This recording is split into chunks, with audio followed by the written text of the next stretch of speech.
Today in the EU, security and unity challenges for EU's first Defence Commissioner. Andris Kubilius, the EU's first ever Defence Commissioner, faces two huge challenges: to unite member states on defence policy amid rising global threats and to create a true single market within the EU. In an interview with Euractiv's Aurélie Pugnet, Kubilius expressed determination to make it work, focusing on joint defence strategies, increased funding, and streamlining production. With the war in Ukraine and Europe's shifting security needs, his role marks a key moment in shaping the EU's defence future. But why is the EU appointing for the first time a Defence and Space Commissioner, and what is his plan to front these challenges? Hello and welcome. I am Evi Kiorri, and this is Today in the EU. To break down these questions, I spoke with our defense editor, Aurélie Pugnet, who has the story. Hi, Aurélie. Welcome back to the podcast. Hi, Evi. Thanks for having me back. So you interviewed Kubilius on Wednesday, trying to find out what his priorities are. So what was your impression of him? Did he seem committed? So we met and we discussed, obviously, everything he's got on his to-do list, which is quite a big one. He's been tasked to be defense commissioner and the first one ever. Obviously, he has this huge task ahead of him, and he's going to have to battle with the member states and find a way for the commission also to have its place. But he did give me the impression of someone who wanted to make it work, which is a good thing. Mm-hmm. And with lots of ideas on how to do it. He's also been meeting with other MEPs so that they could support him, also understanding where they come from in terms of each nationality, how do they see the defense strategies. And he's also been meeting with the defense industry representatives in the past few days and weeks. So he did seem committed to me, at least, and definitely, I think, quite clear-eyed about what is possible and not possible. When he talks about budget, he's not saying that, yes, this very low budget of 1.5 billion will make it. There has to be more. Now the matter is finding a way to actually convince everyone, but that would be for after the hearings. And if he passes the hearing process, he will be the first ever EU Defence Commissioner. What is the point of a Defence and Space Commissioner? So far, the Commissioner on Single Market was already filling in the gaps on this. Why do we have this change right now? And is this reflecting the priorities of the Commission in general? So my take on this is that it's a political choice to have appointed a Defence Commissioner. There's a war in Ukraine, which even if there could be a turn of tide that would place the Europeans back in peace world, maybe, it is quite a challenging situation for everyone. Everyone is being asked to put more money in defense spending, to buy more equipment, to modernize the equipment, to invest in technologies, because, well, the US, China, Russia is doing it. Well, Russia maybe less. And so having a top-down approach where the Commission pushes the member states in that sense and also pushes them to, if you want to do it, if you want to spend that much money, then you might as well do it together, because then you can leverage power, you can leverage a lot of things. You can also avoid what we call fragmentation, which is that everyone buys a different product, and then on the battlefield, the products don't work together because two different tanks don't work together, actually. People might think so, but they don't. We need some criteria. We need then the role of European Commission. And that is why I'm speaking about those, joint procurement, joint stockpiling, where really we can try to have some kind of, what I call metaphorically development of European arsenal. So having a defense commissioner shows that the Commission or at the EU level, they do see a good reason to have this European approach on it. It is definitely a strong political message. Now, also, it's also a huge task because we're talking about everything. It's not, we focus a lot about money, but it's actually about looking into supply chains and securing them, in securing stockpiles, in ramping up production, in giving money for creating new factories. It's new technologies. It's a lot of things that we're talking about. I did not believe a defense commissioner would ever happen because the task is huge, but it's also such a sensitive topic. So let's see how that goes on. And speaking of that program, it has become a tradition for politicians to present something during the first 100 days. What can we expect him to present? So Kubilius's job within the first 100 days is to deliver what he calls a white paper, or what his boss, Ursula von der Leyen, calls a white paper on defense.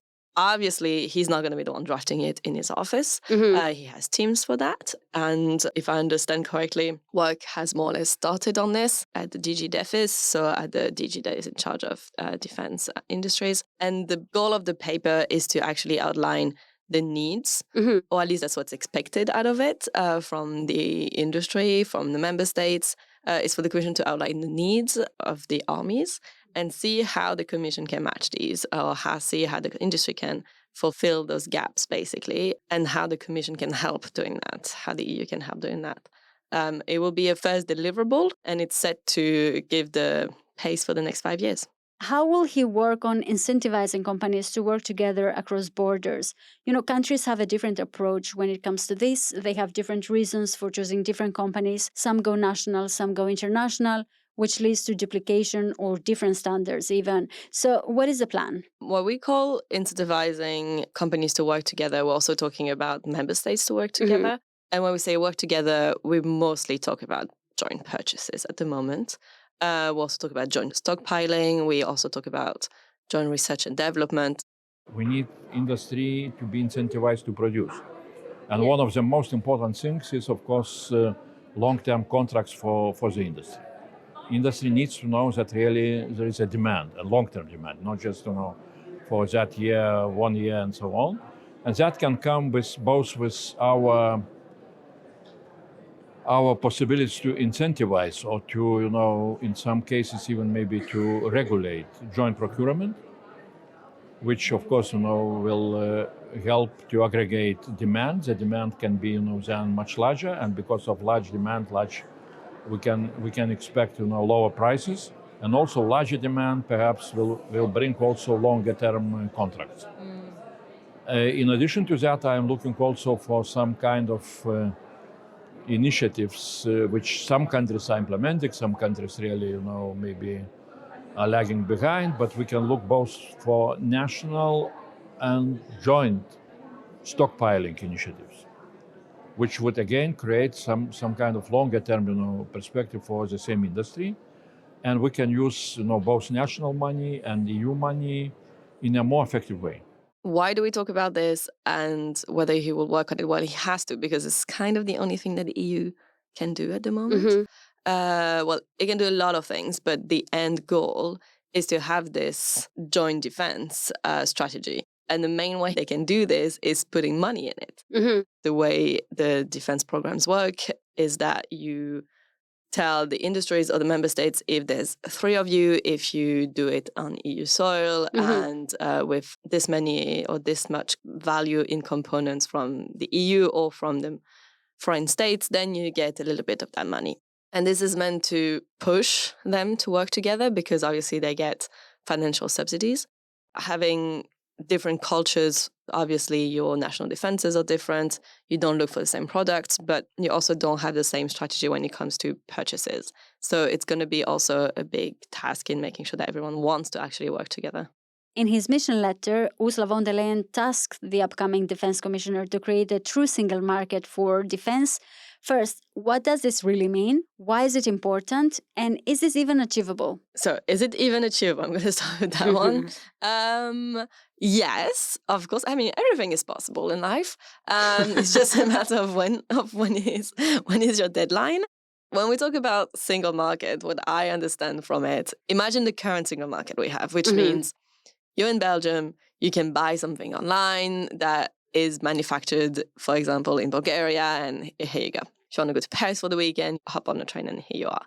So you could do the same in a way with defense products, which means you can suppress or delete all the borders checks. You can make the licenses granting easier, exactly, so that if you want to buy ammunition when you're in Belgium from Bulgaria, here you go, it's easy. You can sort of, I mean, it's not happening online, but basically it could be.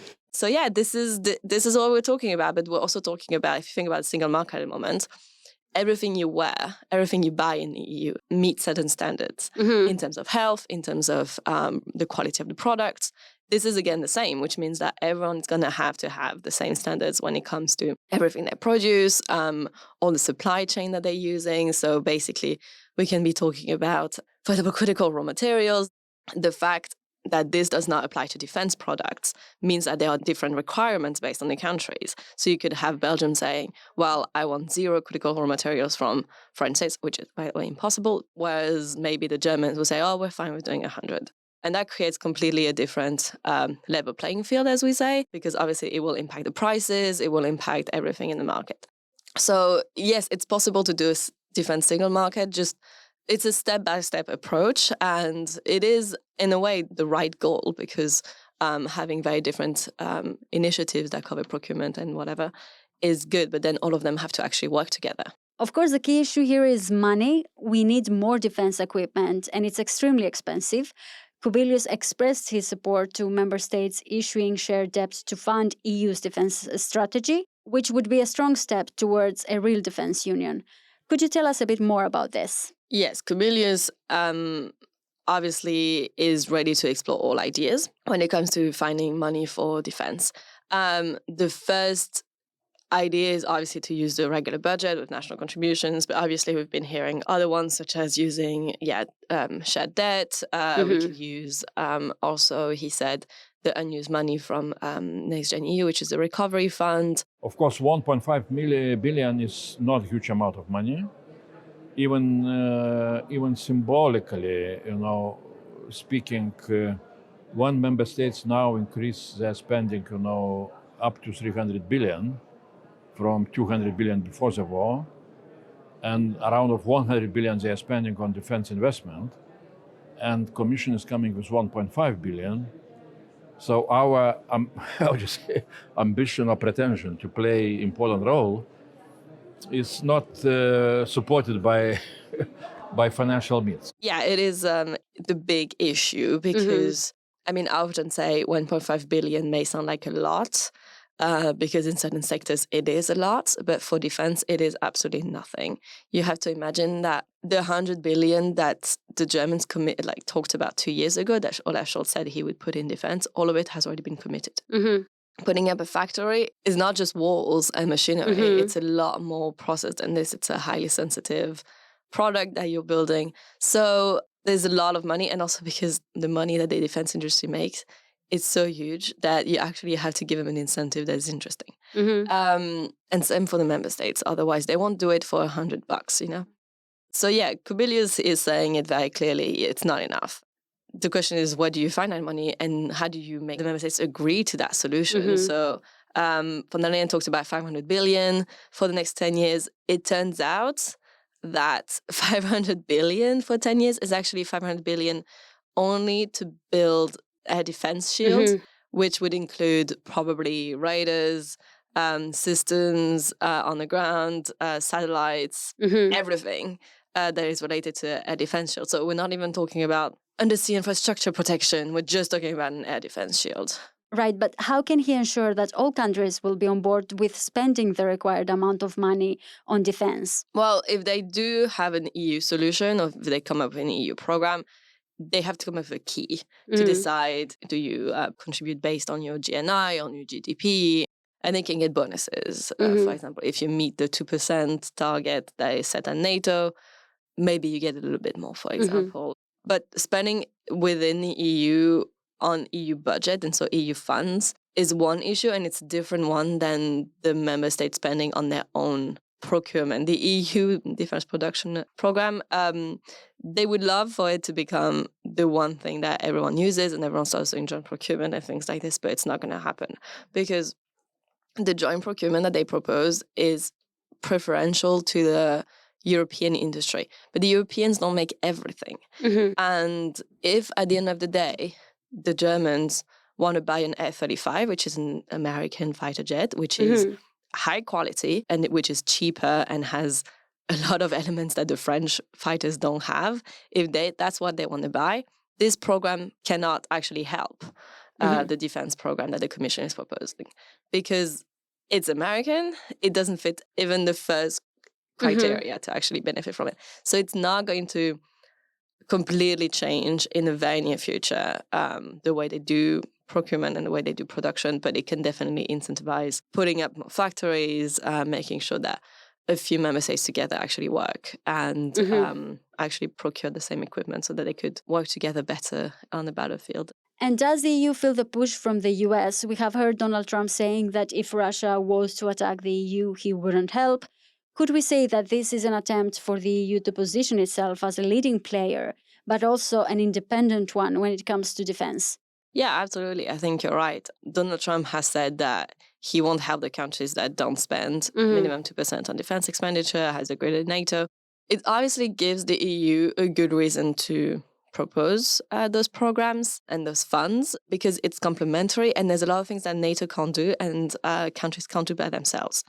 And we've seen, for example, for the production of ammunition in the past 2 years, it has significantly ramped up. Now, if it's only thanks to the EU, probably not. But if the EU can put a little bit of money in it, it surely can't hurt. You know, the question is, out of the success from the ramping up of the production, how much is attributable to the EU? How much is attributable just to the companies? That we don't know. With European Union, with European member states and with European defense industry, we have this issue that if we are not buying from European industries, we are not creating this resource. Now, if we shall simply say, okay, let's continue as we are now, let's look for member states, maybe they will agree among themselves for something, let's give them additional amount of money, the outcome will be the same. They will spend those money outside of European Union, and that is what demands some kind of change. Definitely, it is seen with a good eye at NATO that the EU is taking a role. The only warning, sort of, is make sure that you don't duplicate. So here Kubilius say, for example, that NATO is really good at setting targets and requirements and saying, okay, each army has to have this many tanks, for example, this many rounds of ammunition, because if there's a fight, this is how much they need to sustain, 6 months, whatever. We don't know, by the way, this is completely confidential. If the industry can know exactly what is needed over the long run, well, that is super helpful. But then it's not NATO that's going to put money on the table to make sure that this can actually happen. That's the EU. And this is where there's a complementarity. And then with the regulation, NATO doesn't really regulate except when it comes to standards, whereas the EU can actually do it. And the EU can push to have more production in Europe, because you have to imagine if tomorrow there's a conflict in Taiwan, if there's a war with China, and the US need to put half of their resources and attention over there, maybe they won't completely forget about Ukraine or whatever other things there is going on in Europe. They also have troop stations here and everything. But if this happens, how long can the Europeans actually sustain supporting Ukraine and actually producing if they need to produce everything themselves, because all of American production is reoriented to someone else? And that's the question at the end of the day. Thank you, Aurélie. Thank you, Evi. I am Evi Kiorri, and this was Today in the EU podcast.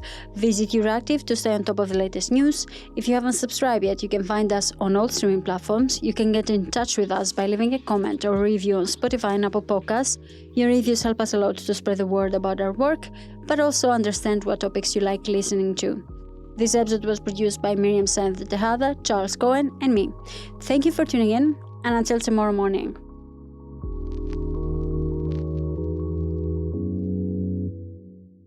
As part of our commitment to accuracy, inclusion, and transparency, Euractiv is part of the Trust Project.